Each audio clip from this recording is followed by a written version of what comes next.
여러분 안녕하십니까. 2019년 8월 6일 화요일 돈이 빛나는 밤에 시작하도록 하겠습니다. 시장이 하락을 멈출 줄 모르고 계속해서 하락하고 있는데요. 미중 무역 전쟁이 좀 확전되는 그런 모양새를 보이고 있습니다. 전체적인 상황이 어떤지 오늘도 최 이사님 모셔가지고 좋은 말씀 한번 들어보도록 하겠습니다. 안녕하십니까?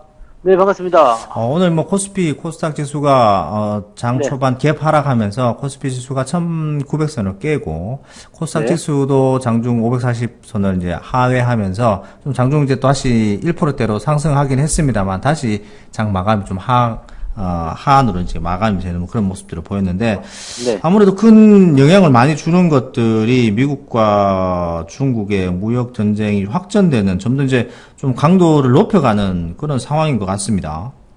네, 이거 일단은 뭐 우리 시장이 하락한 부분에 대해서는 네네. 어제 나왔던 투매가 오늘까지는 이제 같이 연결된다고 보셔야 되는 거라서 네네네. 오늘은 요 정도 했으면 됐다 싶기도 합니다. 왜냐면은 네네. 일단은 더 추가적으로 하락이 나오는 거 부분에 대해서라기보다도 일단 어제 투매에 있었던 부분들을 오늘 쏟아내면서 이제 네네. 반대 매매라는 이런 것도 많이 청산이 됐을 거고요. 그다음에 이제 만기잖아요. 그래서 이제 네. 지금 코를 다 죽여놓고 얘네들이 전부 다 이 하방적으로 방향을 잡았었기 때문에 만기가 되면 또 이것에 대한 청산이 또 나와야 되잖아요. 네네. 주가가 이제 슬슬 좀 올라갈 수 있는 어떤 발판을 만들어지 놓지 않았나 이렇게 네네. 생각이 됩니다. 네.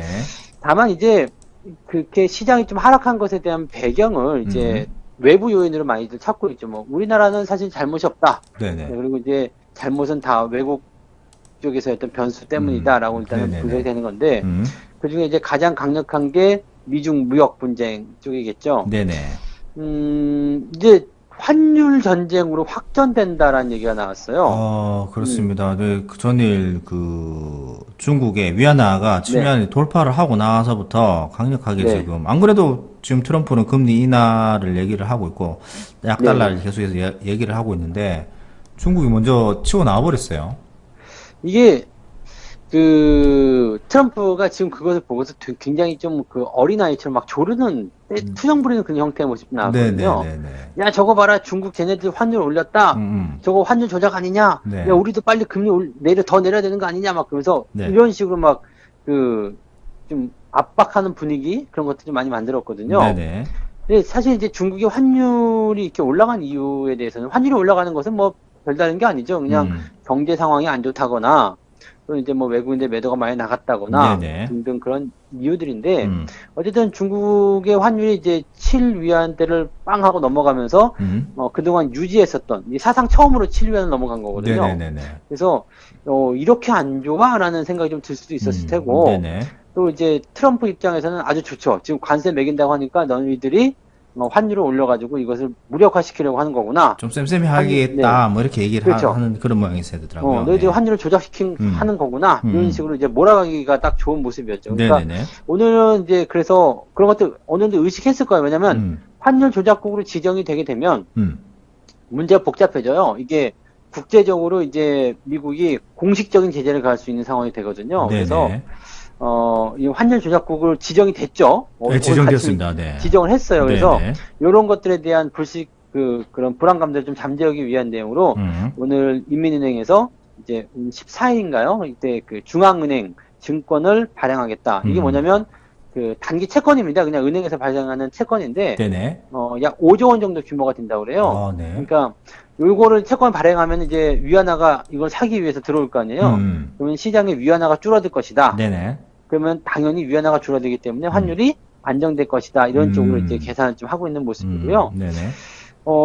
중국도 지금 환율이 올라가는 것이 양날의 칼이에요. 일단 환율이 올라가게 되면은 이 트럼프가 제시하는 무역 분쟁에 대한 추가 관세에 대해서 어느 정도 이제 커버가 될 수 있는 상황이 좀 있긴 있는데 네네. 환율이 계속 올라가면 우리가 잘 알듯이 외국인들의 투자가 들어오지 않고요. 그렇죠. 나가게 되죠. 그죠. 네네. 일단 외국인들 나가게 되고요.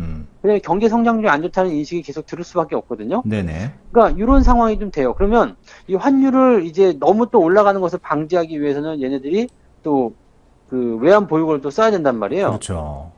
그러니까 뭐 이런 상황들이 막 복잡하게 얽혀 있다 보니까 아직까지는 이제 외환 보유고를 손대지 않고 있는데 미국 쪽에서는 아마도 이 중국이 가지고 있는 외환 보유고를 흔들어 버릴 생각이 조금 있지 않나라는 생각이 좀 있습니다. 네네. 그래서 환율이 계속 올라가게 되면 이제 트럼프는 명분이 더 세지겠죠. 얘네들 환율 조작하는 거 봐라. 네. 이렇게 또 압박하게 되면 다시 이제는 뭐 채권 같은 거 이게 발행하도 안 되는 경우가 되면 이제 달러를 풀겠죠. 네네, 맞습니다. 네, 그럼 이제 우리나라도 이제 예전에 IMF 때처럼 그렇게 환율 올라가는 것을 이제 달러 가지고 있던 외환 보유고로 다 틀어막았던 것처럼 그렇게 하려는 생각이 아니겠나. 네네. 여기까지도 이제 생각이 가는 거죠.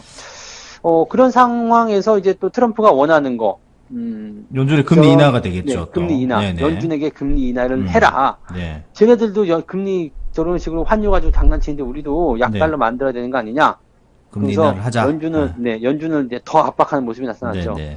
근데 지금 파월 의장이 약간 그 애매한 발언을 했단 말이에요. 술은 마셨는데 음주운전은 아니다 이런 식의 발언을 했기 때문에 네, 이게 왜냐면 이제 금리 인하를 일단 했는데 그게 보험성의 금리 인하고 네네. 장기적인 금리 인하 사이클이 아니다. 그러니까 계속 금리 인하를 할 생각이 없다. 이렇게 얘기했어요. 근데 그렇게 되니까 시장이 막 불안정한 모습으로 좀 실망감으로 떨어졌단 말이에요. 그렇죠. 더 이상 금리 인하할 그 생각이 없다라는 것으로 받아들였으니까. 그런 뉘앙스였단 말이에요. 그래서 기자들이 다시 물어봤죠. 정말로 그런 생각이 없으니까 그랬더니 금리 인하를 하지 않겠다는 말은 아니다. 이런 식으로 또 얘기를 했어요. 그러니까 이게 도대체 아직까지 저는 그게 의문이에요. 도대체 얘가 무슨 말을 한 건가? 네네. 네. 술을 먹었는데 음주운전을 하지 않았다. 네. 그게 풀이가 안 된 거죠. 그러니까 약간 뭐 그런 식이죠. 술 먹고 운전대를 잡고 차를 몰긴 했는데 그것은 음주운전은 아니다. 이런 식이라서 네네. 이거 뭐 어떻게 대답을 해야 될 건 모르겠더라고요. 그러니까 아마도 이제 좀 뜨뜻미지근 자기 줏대가 없는 그런 부분들이 좀 생긴 것 같아요. 그래서 이번에 9월달에 FOMC에서 금리 인하해라 이런 압박을 좀 주는 트럼프의 용도가 아닐까 이렇게 생각이 좀 들고 있습니다. 트럼프가 좀 뭐 과하게 보고 있느나 연준, 미국, 중국의 상황을 보고 있냐 우리도 금리를 더 낮춰라 제로 금리까지도 얘기를 하면서 더 이제 과격하게 얘기를 하는 모양새를 만들어주고 있는데 요거는 굉장히 좋을 것 같아요. 저는 뭐 미국이 제로 금리가 되면 우리도 사실 금리에 대한 부분에서 조금 벗어날 수 있을 것 같아요. 네네네. 지금은 미국이 우리보다 금리가 높은 상황이기 때문에 여기서 좀 그런 충격을 많이 받고 있었는데 미국이 금리를 이렇게 확 낮춰버리게 되면은요, 상대적으로 미국 시장으로 들어가는 이런 그 강달러 기조가 확 죽어버리잖아요. 네네네. 그러니까 자금이 미국을 들어가지 않고 이머징 마켓으로 풀어질 가능성이 많단 말이죠. 그러니까 상황적으로 본다라면은 미국은 금리 인하를 계속적으로 공격적으로 하게 됐을 경우에는 뭐 중국을 잡는 효과가 있겠지만은 전체적으로 세계 증시가 조금 안정화될 수 있는 어떤 기회를 좀 삼을 수도 있을 것 같다는 생각이 들어요. 물론 뭐 여기에 대해서 반대 의견을 또 가지신 분들도 분명히 있으시겠지만 한쪽의 면으로 본다면 저의 입장에서는 일단 미국이 금리를 낮춰주게 된다면 우리나라 한국은행에서의 어떤 금리 이런 것들도 조금 숨통이 좀 트이지 않을까.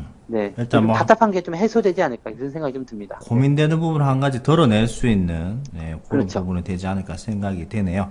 일단 뭐 중국이 미국과의 어떤 약속, 농산물을 사주겠다라는 것을 사지 않겠다라는 얘기를 하면서 또 동시에 초과 관세에 대한 것들을 좀 무력화시키는 그런 분위기를 만들면서 환율이 위안화가 올라가다 보니까 중국의 어떤 그 빌미를 제공해주고 명분을 제공해줘서 트럼프가 더 강력하게 얘기를 하면서 좀 한동안 좀 잠잠했던 미국과 중국과의 그런 사이가 갑자기 또 틀어지는 모습들이 보이니까 이거는 처음부터 이제 환율 전쟁까지 갈 것이다라고 이미 예견이 되어 있었죠. 네네네. 네.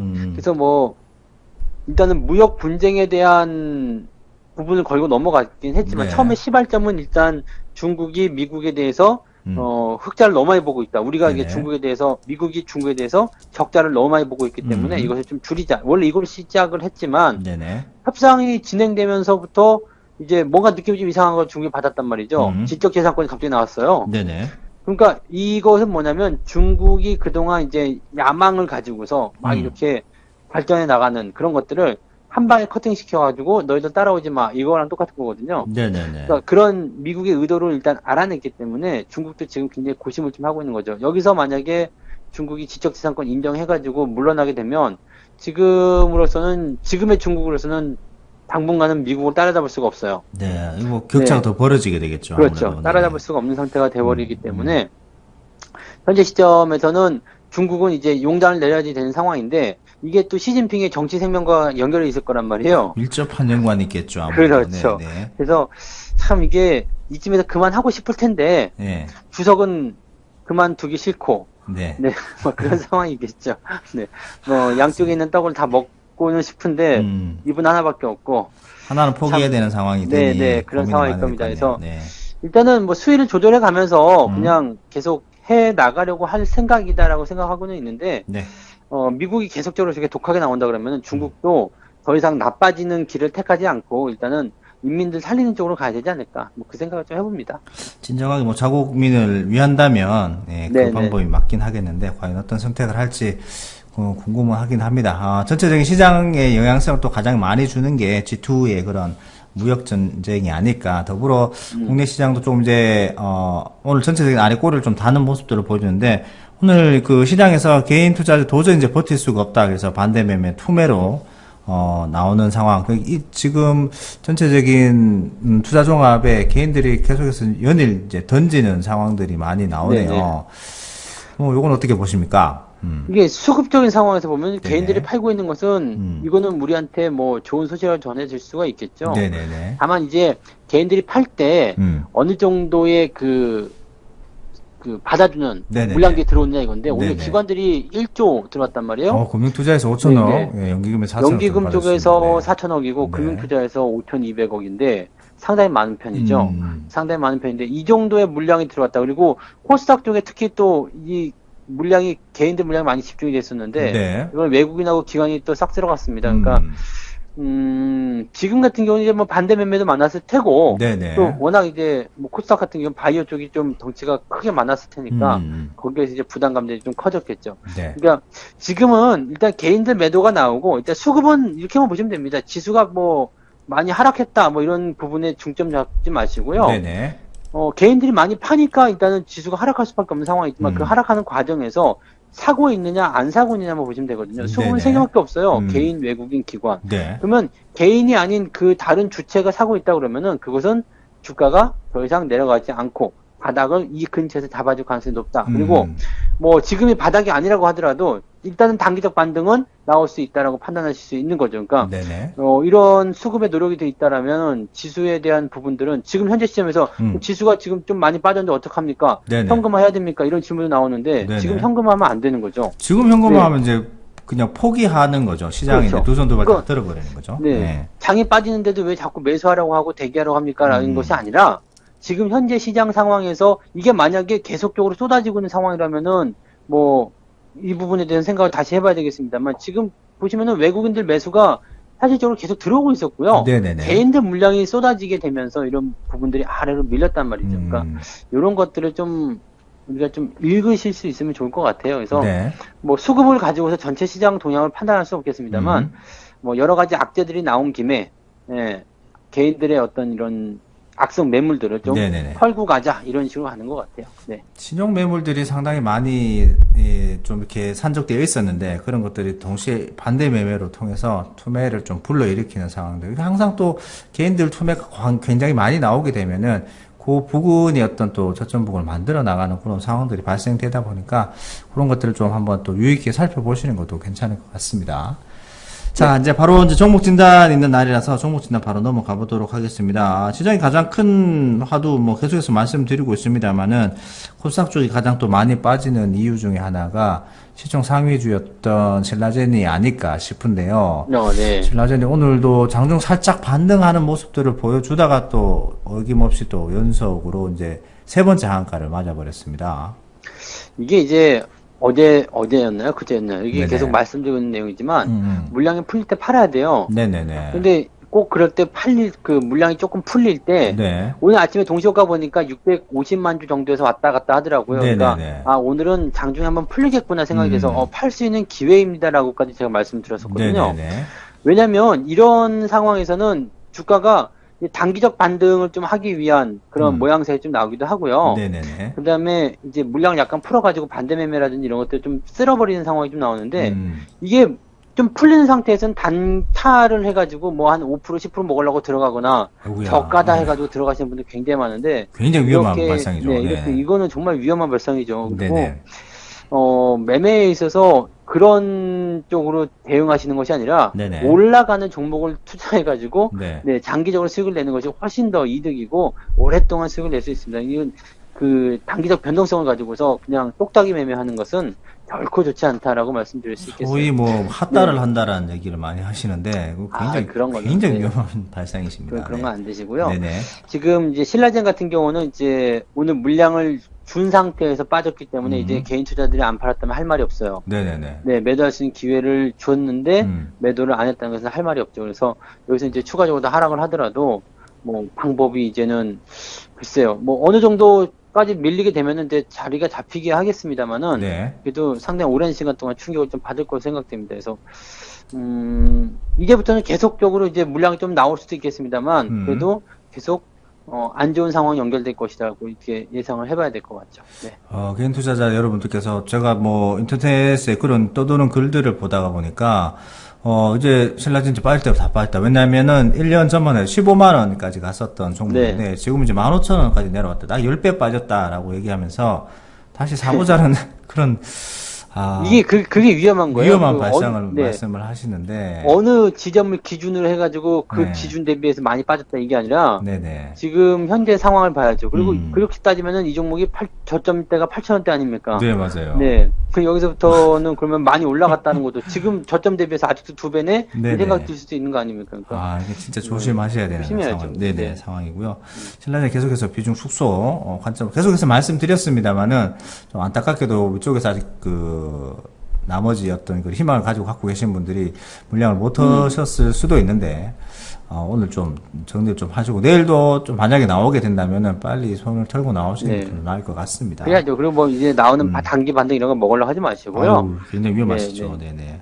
새로운 추세에 있는 종목들을 노리시는 게 좋습니다. 어떻게 보면 큰 한 시대를 조금 풍미를 했던 바이오주들이 좀 저물어 가는 그런 분위기인 것 같습니다. 이 바이오 테마가 음. 꼭 그 2000년대 그 IT 버블하고 너무나 비슷한 것 같아요. 네네네. 네, 뻥튀기가 너무 많이 된 것도 그렇고 개인들이 네. 바글바글 했다가 음. 거품이 확 꺼지면서 일순간에 무너지는 것도 그렇고 동시다발적으로 지금 네, 뭐 실적이 있었던 종목이든 없었던 종목이든 동시다발적으로 무너지고 있어가지고 대응이 좀 힘드실 것 같아요. 꼭 하나 말씀드리고 싶은 것은 그 당시 IT 버블이 꺼지면서 무너진 종목들이 상당히 오랜 시간 동안 고생을 많이 했고 그 가격대가 회복이 되지 않고 있습니다. 네네네. 아직까지도요. 네. 그러니까 하나 보여드려야 되나요? 뭐 한글과 컴퓨터라든지 뭐 네. 솔본 이런 종목도 보시면 되겠죠. 네, 한국 컴퓨터로 보시더라도 그때 2000년도 버블이 터지고 나서 지금 뭐 2000년도 한 19년, 18년 지났는데도 아직까지도 회복을 못하고 본전이 안 네네. 오고 있는 상황이죠. 네. 그런 거예요. 그러니까 위에서 물려가지고 그렇게 있다 그러면은 장기 투자해야지 이런 게 아니죠. 네네네. 그리고 우리가 2008년도 당시에도 STX라든지 이런 종목도 보시면은 네네. 그냥 계속 들고 있는 건 사실 이건 답이 아니거든요. 네, 맞습니다. 그래서 이 저물어가는 업종이라든지 뭔가 좀 그런 거품이 늘어났었던 부분에서 확 꺼지는 상태에서는요, 상당히 오랜 시간 고생을 해야 되기 때문에 이런 것들은 각별하게 조심을 좀 해야 되는 부분들이죠. 네. 네, 알겠습니다. 하시대로 풍미했던 바이오주들이 좀 저물어가는 그런 분위기다라는 말씀을 해주셨고요. 그렇게 보면 코스닥에서 좀 나름 이름을 떨쳤던 신라젠이 좀 저물어가면은 코스피로 이전해서 좀 한동안 말이 많았었던 셀트리온도 점점점 이렇게 조금 약해지고 있는 것 같아요. 예. 이것도 따지고 보면은 이제 저점 대비해서 많이 오르긴 했죠. 뭐 맞습니다. 그동안 네. 많이 해먹었다라는 표현을 좀 써도 될 정도로 네, 많이 올라온 상태고요. 지금도 이제 뭐 10만 원, 14만 원대 있지만은 네. 이게 고점이 이제 38만 원대 아닙니까? 네.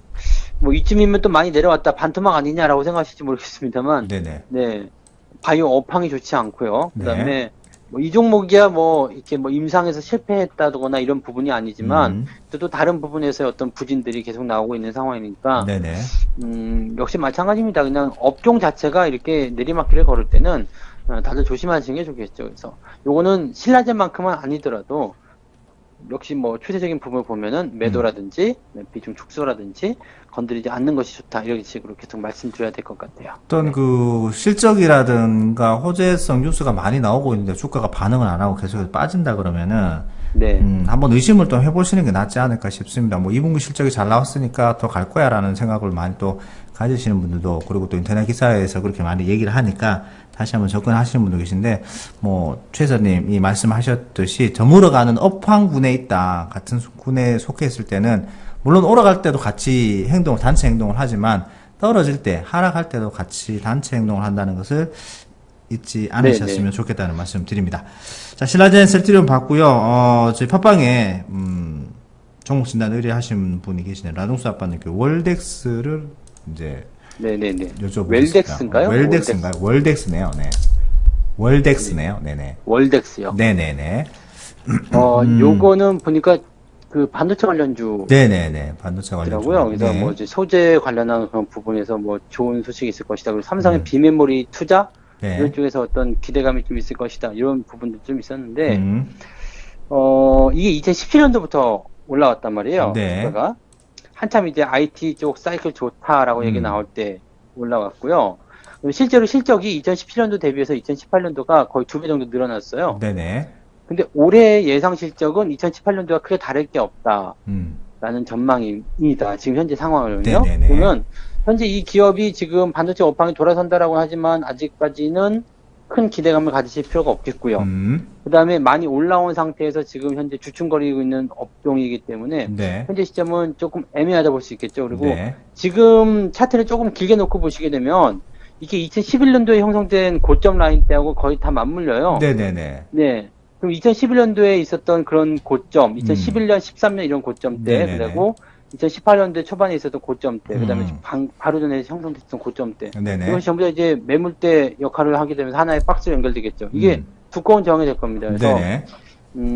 단기간에 올라간다기보다는 시간이 좀 필요해 보이지 않나 생각이 들고요. 네네. 뭐 신규 매수가 뭐 나쁘다고 볼 수는 없습니다만은 그냥 바로 스윙하지는 않을 것 같다. 이렇게 좀 보셔야 될 것 같아요. 그래서 뭐 매수를 하고자 하시더라도 비중을 약하게 하시거나 좀 길게 내다보셔야 되는 입장인 것 같고요. 네네. 급할 게 없다는 얘기죠. 뭐 굳이 네. 여기서 천천히 사야 하시면 되는 된다는 이유가 얘기죠. 없어요. 네, 맞아요. 오늘 당장 안 사도 상관없습니다. 그러니까 뭐 천천히 보시고요. 상황이 조금 더 좋아지면, 그리고 지금은 이평선이 또 역별 상황이기 때문에 네. 정배열되고 사겠다 그렇게 마음 먹으셔도 괜찮고요. 그러니까 네. 급할 게 없고 나쁘다는 것이 아니라 지금 당장 뭐라 그럴까요 이것을 급하게 매수하실 필요는 없다는 거죠. 뭐. 네. 네, 단기 그냥 트레이드 크로스는 그렇다. 없고. 네. 네. 네. 그냥 거기 팟빵에서 쓰신 것처럼 그냥 그렇다. 네, 이렇게 그냥 그렇습니다. 생각하시면 네. 네, 그냥 그러네요. 네. 알겠습니다. 특별하게 매력이 없어요. 그냥 밋밋한 것 같습니다. 네. 일단은 뭐, 중장기적으로 좀 보셔서, 예, 좀 천천히 지켜본 다음에 접근하셔도 된다라는 말씀을 해주셨습니다. 전체적인 뭐 성장성이라든지 업황군들은 나쁘지 않으니까 천천히 한번 지켜보시죠. 자, 오늘은 시장이 조금 많이 또 하락을 했는데요. 거기에 또 외부적인 요인을 찾자면은 일본에 대한 어떤 문제도 뭐 없지 않아 있겠습니다. 그거보다 더 큰 것들이 미국과 중국의 농산물을 사지 않고 위안화가 또 급등을 하게 되고, 거기에 따라서 미국이 또 좋지 않은 환율 조작국으로 지정을 하면서 문제가 좀 되었던, 그래서 좀 더 확전이 되는 모습에서 전체적인 전 세계 시장에 좀 충격을 받는 모습에 같이 동참을 좀 해 나가는 모습들이었고요. 종목 진단으로 넘어가서 신라젠, 엔셀트리온 같은 한시대도 풍미했던 종목들이 전체적으로 좀 하락하는 모습들을 지속해서 좀 지켜보시면서 비중 축소의 관점을 말씀을 드렸습니다. 자, 오늘 마무리는 시장이 아무래도 조금 급락을 하고 했는데, 이런 것들을 또 잘 살펴보시면서 그때 그런 급락할 때 어떤 것들이 정리되고 어떤 것들이 또 새롭게 살아나는지를 보시면 좋을 것 같은데요. 부자빠님께서 오늘 말씀을 하면서 끝낼까 합니다. 주식시장의 급락은 겁먹은 돈들을 정리하고 간다, 이렇게 말씀을 하셨거든요. 그래서 그걸로 먹은 돈들을 정리하고 간다. 주시장의 급락은 좀 기네요 이번에. 네네. 그 말 그대로 알겠습니다. 신용 물량, 내 돈이 아닌 돈으로 그냥 조금 이득을 보겠다라고 해서 들어왔다가 견디지 못하고, 내 돈이 아니니까 자동으로 팔아주잖아요. 그래서 정리하고 가는 그러면 부분이니까. 제가 뒤쪽에 네네. 겁먹은부터 하도록 하겠습니다. 네, 알겠습니다. 자, 주식시장의 급락은 겁먹은 돈들을 정리하고 간다. 네, 감사합니다. 고맙습니다.